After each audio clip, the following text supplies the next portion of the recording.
Hello, എന്തൊക്കെയുണ്ട് വിശേഷം? എല്ലാവരും സുഖമായിട്ടിരിക്കുന്നു. ഞാനിവിടെ അടിപൊളിയായിട്ടിരിക്കുന്നു. അപ്പോൾ നമ്മളുടെ ഇന്നത്തെ വീഡിയോ വന്നിട്ട് നമ്മൾ തംബ്നെയിലിൽ കണ്ട പോലെ തന്നെ എൻ്റെ ഹെയറിൽ ഞാൻ ചെയ്ത ട്രീറ്റ്മെൻറ്റ് ഏതാണ്, അത് ചെയ്ത് കഴിഞ്ഞിട്ട് എൻ്റെ എക്സ്പീരിയൻസ് എന്താണെന്നുള്ളത് ഞാൻ ഈ വീഡിയോയിൽ ഒന്ന് ഷെയർ ചെയ്യാം കേട്ടോ. അപ്പോൾ എൻ്റെ ഹെയർ എന്ന് പറയുന്നത് എനിക്ക് ബൈ ബർത്ത് സ്ട്രെയിറ്റ് ഹെയർ ആണ് എനിക്ക് ഉണ്ടായിരുന്നത് കേട്ടോ. പിന്നെ ഞാൻ ആ മുടി അധികം ശ്രദ്ധിക്കാത്തതുകൊണ്ടും പല പല കാരണങ്ങൾ കൊണ്ട് എൻ്റെ മുടി കുറച്ചും കൂടി ഒരു വേവി ടെക്സ്ചറിലോട്ട് മാറാനായിട്ട് തുടങ്ങി. അപ്പോൾ നിങ്ങൾക്കുണ്ടായിരിക്കും ചിലപ്പോൾ നമ്മൾക്ക് ബൈ ബർത്ത് ഒരു ഹെയർ ടെക്സ്ചർ ആയിരിക്കും, പിന്നെ ഇവഞ്ച്വലി നമ്മുടെ ഹെയർ ടെക്സ്ചർ മാറുന്നത്. അപ്പോൾ അതുപോലെ തന്നെ എൻ്റെ റൂട്ടിൽ നിന്ന് നമുക്ക് ഇങ്ങനെ വളർന്നു വരുന്ന മുടി എന്ന് പറയുന്നത് ഇപ്പോഴും സ്ട്രെയിറ്റ് ഹെയർ തന്നെയാണ്. പക്ഷെ ഒരു പോയിന്റ് എത്തിക്കഴിഞ്ഞപ്പോഴത്തേക്കിനും കുറച്ചൊരു ഭാഗം ഹെയർ മാത്രം കുറച്ചും കൂടെ ഫ്രിസി ആയിട്ട് കുറച്ചും കൂടെ വേവി ഒരു ടെക്സ്ചറിലോട്ട് മാറി.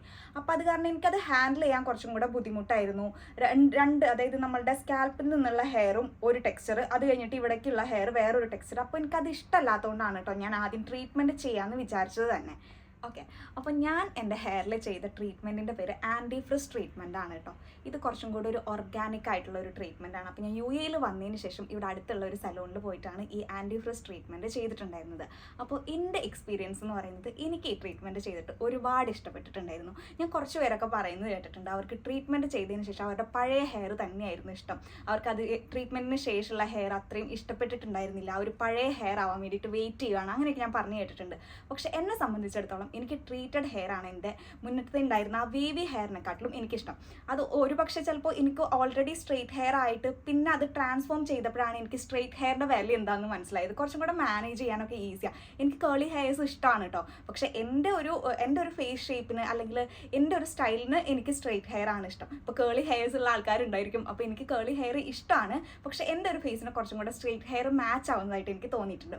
അപ്പോൾ എൻ്റെ ട്രീറ്റ്മെൻറ്റിൻ്റെ ഔട്ട്കം എന്ന് പറയുന്നത് അല്ലെങ്കിൽ എക്സ്പീരിയൻസ് എന്ന് പറയുന്നത് എനിക്ക് നല്ല ഇഷ്ടപ്പെട്ടിട്ടുണ്ടായിരുന്നു. അപ്പോൾ നിങ്ങൾക്ക് ആർക്കെങ്കിലും ഈ ഒരു ട്രീറ്റ്മെൻറ്റ് ചെയ്യാൻ ഇൻട്രസ്റ്റ് ഉണ്ടെന്നുണ്ടെങ്കിൽ ഞാൻ ഇതിൻ്റെ ഡീറ്റെയിൽസ് നിങ്ങൾക്ക് പറഞ്ഞു തരാം കേട്ടോ. അതായത് ഇതിൻ്റെ ഒരു റേറ്റ് ഒക്കെ കാര്യങ്ങളൊക്കെ എന്ന് പറയുന്നത് നമ്മളുടെ ഹെയറിൻ്റെ തിക്നെസ്സും ലെങ്ത് ഒക്കെ അനുസരിച്ചിട്ടായിരിക്കും നമുക്ക് റേറ്റ് എന്ന് പറയുന്നത്. അപ്പോൾ ബാക്കിയുള്ള കാര്യങ്ങളിലേക്ക് വരാണെന്നുണ്ടെങ്കിൽ ഇപ്പോൾ എൻ്റെ ഹെയറിൽ ഇത് ചെയ്ത് കഴിഞ്ഞപ്പോൾ ഉണ്ടായ ഒരു ട്രാൻസ്ഫോർമേഷൻ എന്ന് പറയുന്നത് ആ വേവി ടെക്സ്ചർ മാറി ഫ്രിസ്സൊക്കെ മാറിയിട്ട് കുറച്ചും കൂടി ഒരു സ്ട്രെയിറ്റ് ഹെയർ ആയിട്ട് വന്നു.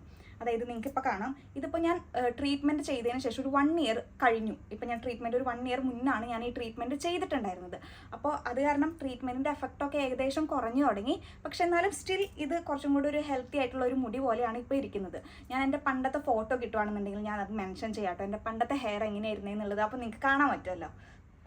അപ്പോൾ ഞാൻ പറഞ്ഞല്ലോ, ഇത് കുറച്ചും കൂടി ഒരു ഓർഗാനിക് ബേസ്ഡ് ട്രീറ്റ്മെൻറ്റ് ആയതുകൊണ്ട് തന്നെ നമുക്ക് കിട്ടുന്ന ഔട്ട്കം എന്ന് പറയുന്നത് കുറച്ച് നാച്ചുറൽ ഫിനിഷ് ആയിരിക്കും കേട്ടോ. അപ്പോൾ നമ്മുടെ ട്രീറ്റ്മെൻറ്റ് ചെയ്ത് കഴിഞ്ഞപ്പോഴത്തേക്കിനും എൻ്റെ മുടി കുറച്ചും കൂടി ഒരു പോൾക്കാ സ്ട്രെയിറ്റ്, അതായത് നമ്മൾ സ്ട്രെയിറ്റനിങ് ഒക്കെ ചെയ്ത് കഴിയുമ്പോഴത്തേക്കിനും നമുക്ക് കിട്ടുന്ന ഒരു എഫക്റ്റിൽ കുറച്ചും കൂടി ഒരു ചൂല് പോലെ അങ്ങനെ പോലെയായിരുന്നു എൻ്റെ മുടി കിടന്നിട്ടുണ്ടായിരുന്നത്. അതിനുശേഷം നമ്മൾ ഓരോ ഹെയർ വാഷ് ചെയ്യുമ്പോഴത്തേക്കിനും കുറച്ചും കൂടി നമ്മുടെ ഹെയർ കുറച്ചും കൂടെ ബൗൺസി ആയിട്ട് കുറച്ചും കൂടെ വോളി ഉള്ളതുപോലെ അങ്ങനെ തോന്നിക്കുന്ന രീതിയിലായിട്ടോ കിടന്നുണ്ടായിരുന്നു. അതെനിക്ക് കുറച്ചും കൂടെ ഇഷ്ടപ്പെട്ടിട്ടുണ്ടായിരുന്നു. കാരണം എന്താണെന്ന് വെച്ച് കഴിഞ്ഞാൽ നമ്മൾ ബാക്കിയുള്ള ട്രീറ്റ്മെൻറ്റ്സ് ചെയ്യുമ്പോഴത്തേക്കിനും നമ്മുടെ ഹെയർ കണ്ടാൽ തന്നെ അറിയാൻ പറ്റും നമ്മൾ ട്രീറ്റഡ് ഹെയർ ആണെന്നുള്ളത് അറിയാൻ പറ്റും. പക്ഷേ ഈ ട്രീറ്റ്മെൻറ്റ് ചെയ്തപ്പോൾ എനിക്ക് ആ ഒരു കാര്യം നല്ലൊരു വ്യത്യാസം തോന്നിയിട്ടുണ്ടായിരുന്നു. കാരണം കുറച്ചും കൂടി ഒരു നാച്ചുറൽ ലുക്കിംഗ് ആയിട്ട് നമ്മളുടെ ഒരു നാച്ചുറൽ വേവ്സ് ഒക്കെ പോലെ കുറച്ചും കൂടെ ഒരു നല്ല ഫിനിഷിലായിരുന്നു നമ്മുടെ ഹെയർ കിടന്നിട്ടുണ്ടായിരുന്നത് കേട്ടോ. പിന്നെ കുറച്ച് പേർക്ക് ഉണ്ടാകുന്ന ഡൗട്ടാണ് കേട്ടോ, നമ്മൾ എന്തെങ്കിലും ഹെയറിൽ ട്രീറ്റ്മെൻറ്റ് ഒക്കെ ചെയ്യുവാണെന്നുണ്ടെങ്കിൽ നമുക്ക് അത് കാരണം ഒരു ഹെയർ ഫോള് ഇൻറ്റൻസ് ആയിട്ട് ഹെയർ ഫോൾ ഉണ്ടാവാറുണ്ടോ എന്നുള്ളത്. അപ്പോൾ എന്നെ സംബന്ധിച്ചിടത്തോളം എനിക്ക് ഈ ട്രീറ്റ്മെൻറ്റ് കാരണം അങ്ങനെ ഹെയർ ഫോൾ ഒന്നും വന്നിട്ടില്ല.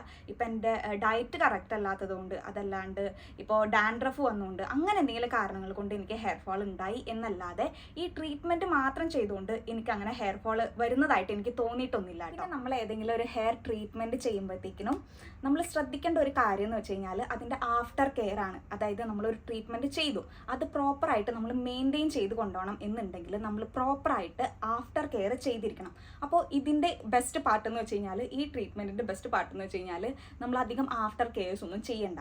എൻ്റെ അടുത്ത് അവരാകെ പറഞ്ഞിട്ടുണ്ടായിരുന്ന ഒരു കാര്യം എന്ന് പറയുന്നത് പാരബൻസും സൾഫേറ്റ്സും ഇല്ലാത്ത ഒരു ഷാമ്പും കണ്ടീഷണർ യൂസ് ചെയ്യണം എന്നാണ്. അപ്പോൾ ഞാൻ ബയോലേസിൻ്റെ ഷാമ്പും കണ്ടീഷണറാണ്, ഒരു സ്മൂത്ത് പ്രൂഫ് റേഞ്ചിൽ വരുന്ന ഒരു ഷാമ്പും കണ്ടീഷണറാണ് ഞാൻ യൂസ് ചെയ്തിട്ടുണ്ടായിരുന്നത്. ഇപ്പോഴും ഞാൻ അത് തന്നെയാണ് യൂസ് ചെയ്യുന്നത്.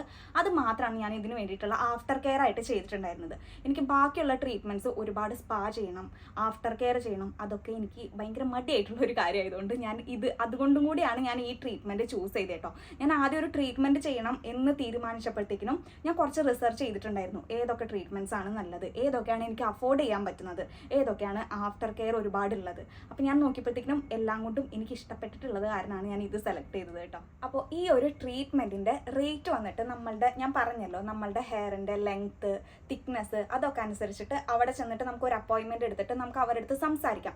അപ്പോൾ അവർ നമ്മളുടെ ഹെയറിൻ്റെ കൺസേൺ ഒക്കെ കേട്ടതിന് ശേഷം അവരാണ് നമ്മളുടെ അടുത്ത് റേറ്റ് പറയുക. അപ്പോൾ എൻ്റെ അടുത്ത് ചോദിക്കുകയാണെന്നുണ്ടെങ്കിൽ എനിക്ക് എല്ലാം കൂടി ഇൻക്ലൂഡ് ചെയ്തിട്ട് ഒരു 699 ദിറംസ് അത്രയാണ് ആയിട്ടുണ്ടായിരുന്നത്. അതായത് എൻ്റെ ഹെയറിൻ്റെ ലെങ്ത്തും തിക്നെസ്സും അതുപോലെ തന്നെ അവർ ഹെയർ വാഷ് ഒക്കെ ചെയ്തിട്ടുണ്ടായിരുന്നു, സ്റ്റൈലിംഗ് ഒക്കെ ചെയ്തിട്ടുണ്ടായിരുന്നു. അതിൻ്റെ കൂടെ ഞാൻ ഹെയർ കട്ടും കൂടെ ചെയ്തിട്ടുണ്ടായിരുന്നു. അപ്പോൾ 1 ഇയർ ബാക്ക് എന്ന് പറയുമ്പോഴത്തേക്കും എനിക്ക് ഏകദേശം ഇത്രയും ലെങ്ത്ത് ഹെയർ ആണ് ഉണ്ടായിരുന്നത്. അപ്പോൾ നിങ്ങൾക്ക് ആർക്കെങ്കിലും ചെയ്യാനായിട്ട് ഇൻട്രസ്റ്റ് ഉണ്ടെന്നുണ്ടെങ്കിൽ നിങ്ങൾക്ക് ഏകദേശം നിങ്ങളുടെ ഹെയർ ലെങ്ത്ത് വെച്ചിട്ട് കാൽക്കുലേറ്റ് ചെയ്യാമല്ലോ. അല്ലെങ്കിൽ അവർക്കൊന്ന് മെസ്സേജ് ചെയ്താൽ മതി. ഞാൻ അവരുടെ പേരൊന്ന് മെൻഷൻ ചെയ്തേക്കാം. കമൻറ്റ് ബോക്സിൽ ഞാൻ പിൻ ചെയ്ത് വെച്ചേക്കാം ഞാൻ ഏത് സലൂണിലാണ് ചെയ്തതെന്നുള്ളത്. അപ്പോൾ അത്രയേ ഉള്ളൂ ഇന്നത്തെ നമ്മളുടെ വീഡിയോ. അപ്പോൾ വീഡിയോ ഇഷ്ടപ്പെട്ടെങ്കിൽ ലൈക്ക് ചെയ്യുക, സബ്സ്ക്രൈബ് ചെയ്യുക, പിന്നെ ഫ്രണ്ട്സിനും കൂടെ ഒന്ന് ഷെയർ ചെയ്ത് കൊടുക്കുക. ബൈ.